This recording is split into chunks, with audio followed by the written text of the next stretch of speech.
How to deposit or withdraw on LBank Exchange crypto app tutorial.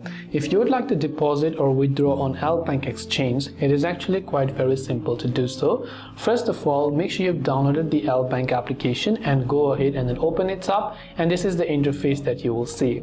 Now if you want to deposit any type of asset on LBank, right when you log in you'll find the deposit option, so tap the deposit option. So if you want to deposit crypto, that's totally up to you. If you want to deposit fiat, that's also totally up to you. Let's say I want to deposit Bitcoin, I can select that. I can select one-click buy or cash deposit, suppose multiple fiat currencies, or I can select on-chain. So I can go ahead and select my network or my cryptocurrency. This is my deposit network, so I can do this or use this to deposit it.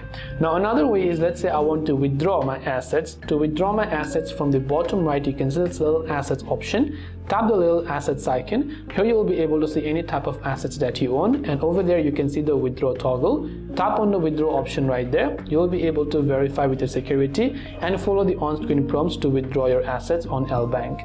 I hope that this video helped you out. If you have got any further questions, feel free to also leave them down in the comment section. As always, thanks for watching till the end, and see you in the next video.